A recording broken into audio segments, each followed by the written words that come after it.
So welcome to Rich Real Estate. My name is Reggie Pittman. We're here with my partners and we have some guests. Our topic today is Young Black Men in Real Estate. We do a quarterly webinar where we come to the public and just help you with your real estate needs and any inquiries. So we're going to do a brief introduction of the members, and then we'll introduce our guests, and then we'll get started with the program. So I'll start. My name is Reggie Pittman. I'm in real estate, the real estate business, as well as the music business. As far as real estate, I've been investing since the 80s. So generally, if it's a market crash or something, I buy a house. So I like to buy low and sell high. So it's a really easy strategy. My strategy has always been single family homes. But we partnered with Rich, I think about 2 years ago or so. And so that came, that's a COVID venture. So I'm going to leave it at that. So I guess Lafayette. All right. Good morning, Lafayette Harris. And I'm a musician primarily, and got into the real estate, branched out into the real estate world in the 1990s, and got my first property here in Brooklyn, New York. And since then, I bought and sold 3 other buildings here in Brooklyn, and branched out into the wonderful state of Pennsylvania, specifically Pittsburgh. Learned a lot about the do's and the don'ts in Pittsburgh. And then I invested in land in Virginia, family land, and have a house on some land down there, and always looking to expand and learn more about real estate. So it's a pleasure to be here today.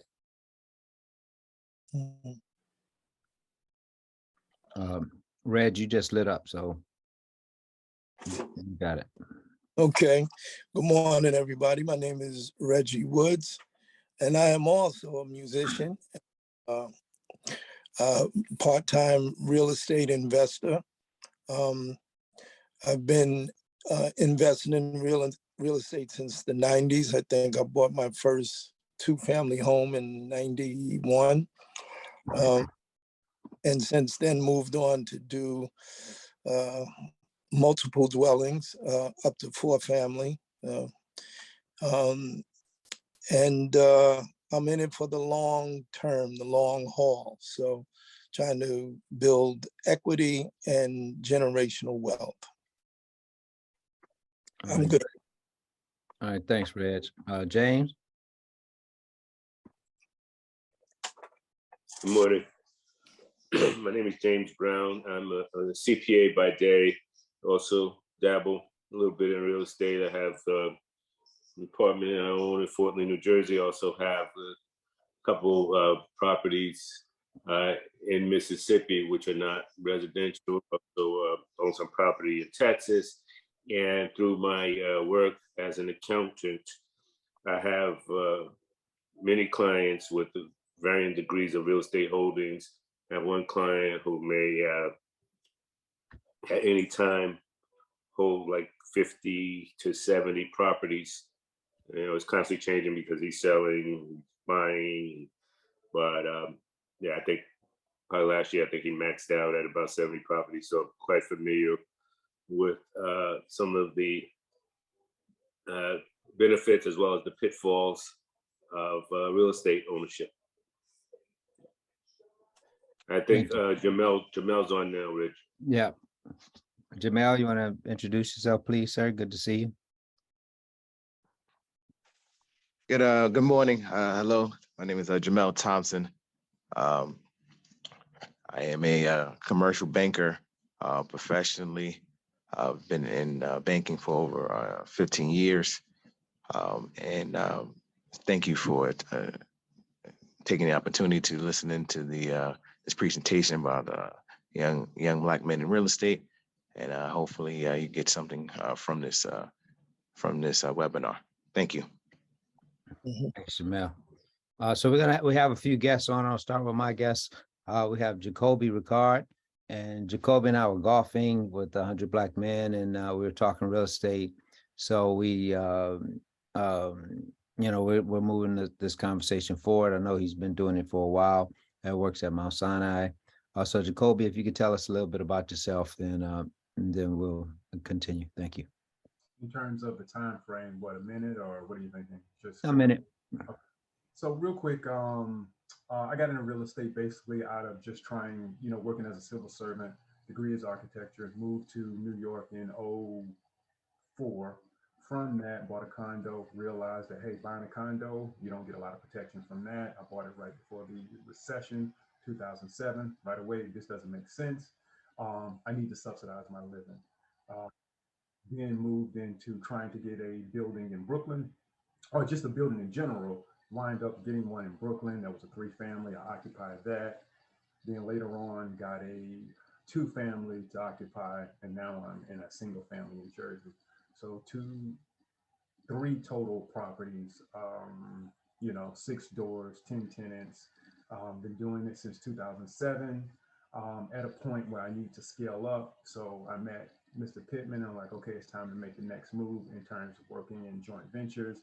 Degree is architecture. I've renovated. I'm in construction, and I manage a campus with Mount Sinai. So just kind of putting everything together and trying to make the next move. Great. Thanks, man. And then we have some other guests. So James and Jamel, if you could introduce them, have them introduce themselves. Yeah, my guest is a young man I also met on the golf course a little over a month ago, and we started talking, and I found out that in addition to a number of jobs, I think he has more jobs than you, Reggie, but I'll let him talk about what he does. He also is a real estate investor, and when we came up with this topic, young Black men in real estate, he's young and he's Black and he's in real estate. So I believe he's 27. Is that correct, Idrissa? So I was very impressed to see that he was getting started at such a young age and had such an aggressive, a progressive mindset. So I'll let him tell you more about himself and what he does both inside and outside of real estate. So take it away, Idrissa. Thanks, Mr. Brown, for the introduction, and thank you all for having me on. I'm excited about this. English is not my first language, and I get excited, so if I'm talking really fast, just let me know to slow down. My main thing is I'm a teacher. That's the most important thing for me right now. With that comes different hats, being a coach a couple of different sports, golf, basketball, soccer. Pretty much whatever the school needs me to do and involve kids, I'm more than happy to give back and try my hands at it. In terms of real estate, I didn't really think I would be getting into real estate or anything. I just wanted to get a place for my mother and I to just, be a little bit comfortable. I'm like, we're spending a lot of money on rent anyways, might as well see if we can put that towards something that'll eventually be ours one day. And I started last year or a little bit before last year during the pandemic. I was like, let me see if I can find a single family upstate New York, somewhere a little more affordable. And just doing my research, talking to the banker, and one of the guys, I referee football as well. I forgot to mention that. One of the guys I referee with, he's a real estate agent. And I was talking to him. He thought I was joking around. I'm like, no, I really want to know about this. I kept picking his brain every time we have games. He's like, man, focus on the holding call. I'm like, no, I really want to know how this real estate stuff works. Let's focus on that. And so one day we decided, let's just go out, look at the market, see what's around, see what I'm interested in, because I had no clue. And then I found out that if I got more than a single family, then I'll be able to use that as an income. Cause I'm like, I can't really afford more than that. And figuring out how that works. So then I end up getting a 3-family up here in the Bronx. And now I'm learning all the ups and downs. It's exciting, stressful, fun, all in one big package. And then Mr. Brown, I met him playing golf. He told me about this. I was like, I'm more than happy to come in, learn, listen, and share what I've been through as well. And thank you. Great, thanks. Jamel, you have a guest as well, right? Yes, I want to, it's my pleasure to introduce Stephon Hines. Stefan and I have been friends for well over 15 years. I know his family, and I'm proud of the steps that he's taken in the real estate world. So I'll let Stefan give a little bit more about his journey and himself. So Stefan Hines, you're on mute, Stefan. Good day, everyone. Stefan Hines here.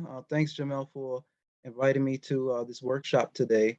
I heard a lot of people here are musicians. I too am a drummer, so I've been drumming since I was young. I am a jack of many trades. I would say more like a recovering serial entrepreneur. I've been investing in real estate for 12 years. This is all that I do full time. I have a portfolio of about 14 buildings, mostly in Brooklyn, New York. I also invest out of state in Georgia, Chicago, Florida. And I do all of this full time. I'm a hands-on landlord. I love what I do. I also have a small group called the Wealth Development Project, where I give back by educating whoever wants to learn. And I do it for free because it is my passion and what I love to do. My whole thing right now is about preserving wealth, creating generational wealth in our communities so that we can come together and support one another. So I've been doing this for 12 years now. I am full-time. My strategy is buy and hold. I normally don't sell unless it's to benefit somebody else that's trying to come up. Like my little brother, for example. I sold off about 4 of my properties to him so he can get in the game and see the benefits of cash flow. And he's taken off himself now. So I do this for anybody in my circle.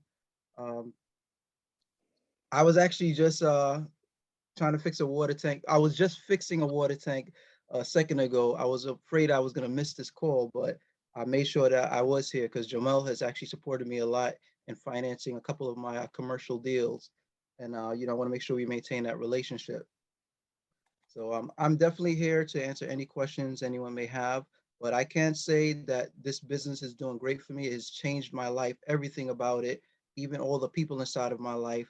And I could say that every generation after me will never have to work a day in their life because of the efforts that I've put in. And I want to make sure that we're all doing that and influencing everyone in our circles so that we can take care of each other and continue to build wealth. All right, great. So this is more of an open discussion, all right? So we decided to do young Black men in real estate because usually we're always talking about diversifying, right? Diversifying as far as culturally. And we decided to just focus on Black men because we usually don't focus on African-American males. So that's what this is about, although it is welcome to everyone. So I'm just gonna kind of start off with what we said with this, and then as we go along, if you have a question, we'll kind of just keep it moving.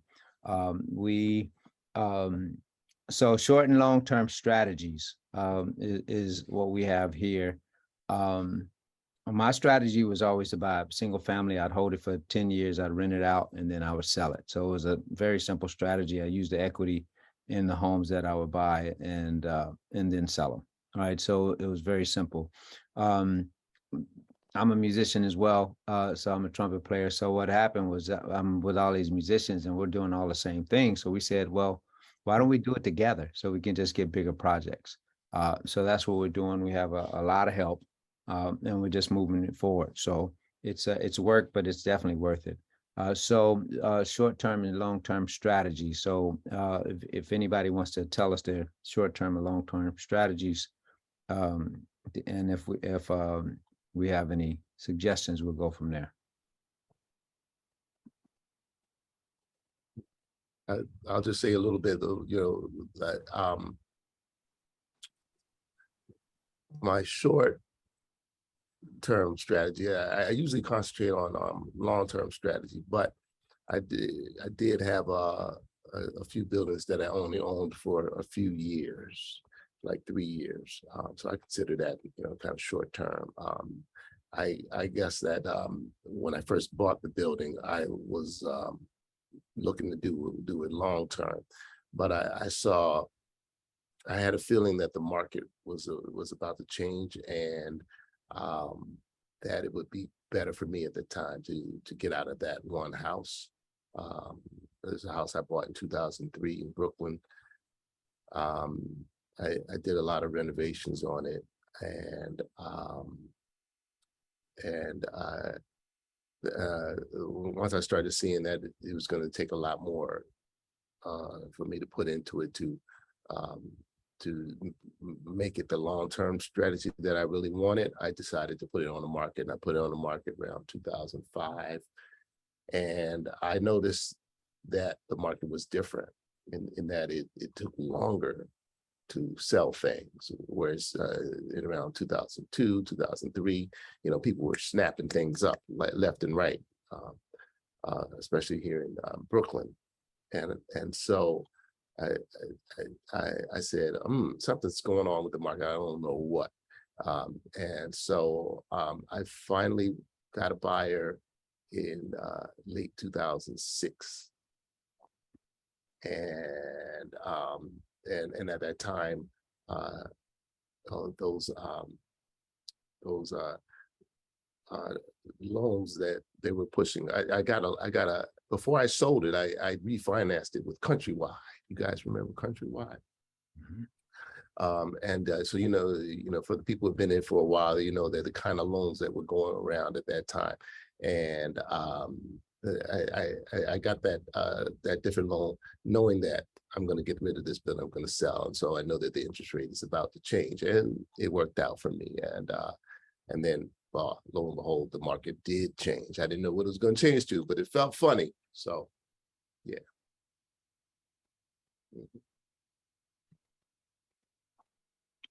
Anybody else want to share some goals, short or long term, or both?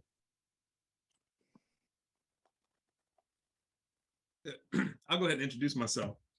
I'm Vincent Harris, Lafayette's brother. Oh, yeah. Maybe some of you, this is my second time on.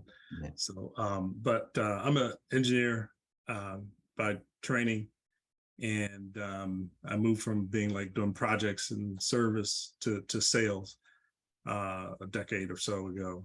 And I focus primarily on plastics industry equipment sales. So that's worked out well for me. And along the way, I've had 3 properties, so all duplexes. And just real quick, I went to an auction. I got in because I went to an auction, and I said, "Oh, this is a real nice property. I wonder what it'd be like to bid at an auction." And I just raised my hand for the second. I was the second one to bid, and I was waiting for the other people behind me to continue bidding, and no one bid anymore after that. And the auctioneer said, "Sold." I was like, "What?" And that's how I got in. It was kind of accidental, but I went with it. So, I've kind of gone back and forth with the passive versus active stuff. Right now I'm kind of more focused on the active to try to get some more cash. I don't want to say get rich quick or do it quickly, but now I figured out if I, instead of working for one manufacturing company and representing one, I can work for myself and represent multiple different companies. So I have a portfolio of products I can walk into a plant and sell, or propose to sell at least. So that's working out well. So I'm trying to put together some cash and do some thinking of some bigger deals later on. Right now my kids literally back to back going to college, coming out of high school and going to college. So I've chosen to pause a little bit on the real estate, but so to answer your question on the long term, I'm looking for a time to get back in with them, with my kids as they're going and coming out of college. So that's my strategy. Thank you. Were you saying that you were hoping to get your kids to follow in that real estate idea as well? Absolutely. Yeah. So, and I'm in Baltimore. I live outside of Baltimore, grew up Baltimore, still in the area, just outside of Baltimore. And my kids are going to school up in the Northeast. The first two are in Yukon and near Boston, Stonehill. And I noticed up that way, at least in the city, well, in Hartford and Providence, there's a lot of multifamilies. You know, the two front door, you see the two front door, it looks like a normal single family house, but it has two front doors, so it has two apartments. And that's not really common in Baltimore, but even though I had one, but they're common up there. That's kind of thing I want to get started with, and then have the kids either, you know, house hack, you know, live in one, rent the other kind of thing, or show them how that's done, you know. So yeah. What town you live in, Vince? I live in Ellicott City. Okay, my son lives in Owings Mills. Yeah, we used to live there too. Oh yeah. Yeah. Well, welcome. Thanks, Vince. So this is an open discussion. We have a number of talking points and things. So is there anything that we could help with, talk about? We have guests here.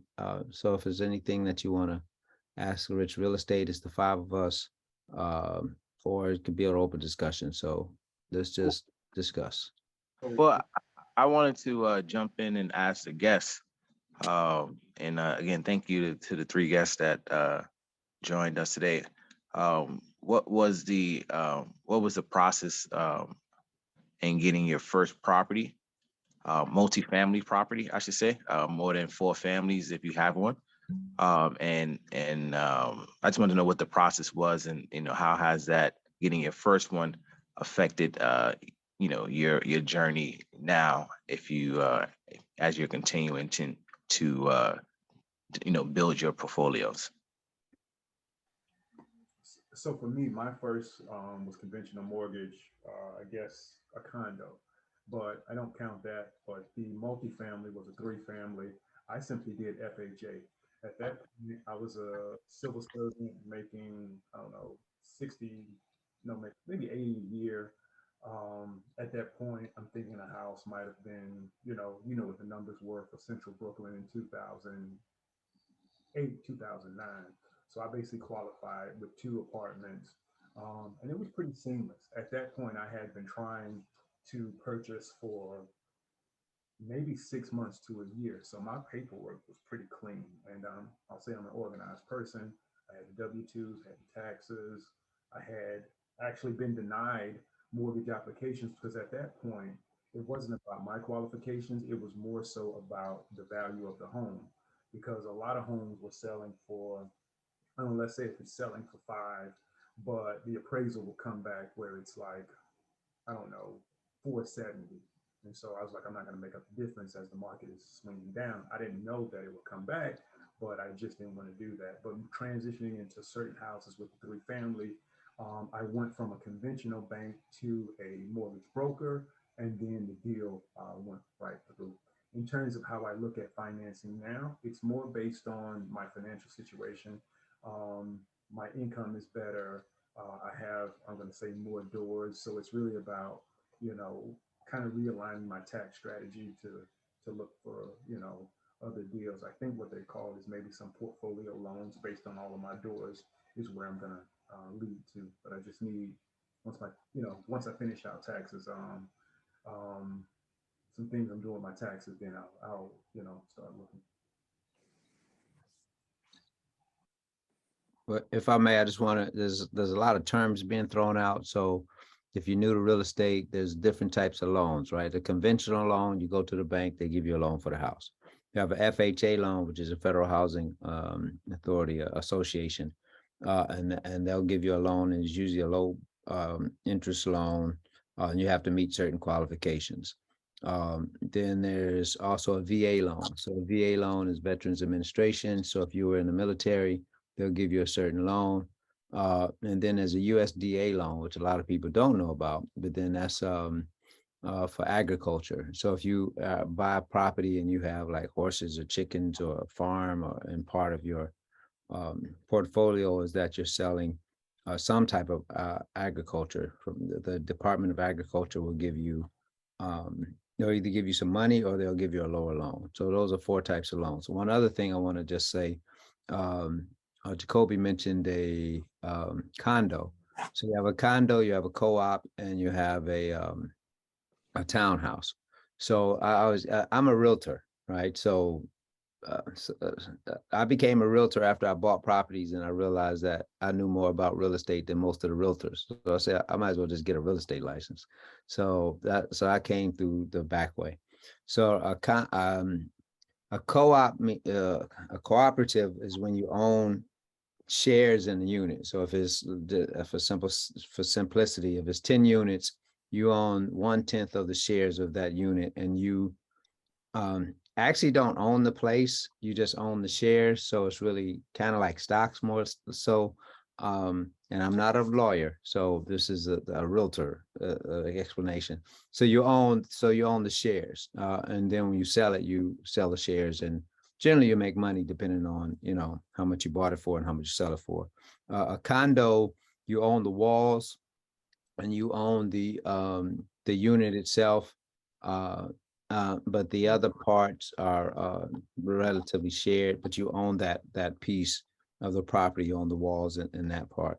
A townhouse is you own the roof, the outside structure, and the inside part, and then there is still some common area. So a townhouse is more of ownership as far as what physically is owned. Little less for condo, and then a co-op is shared. So I just wanted to just throw that out.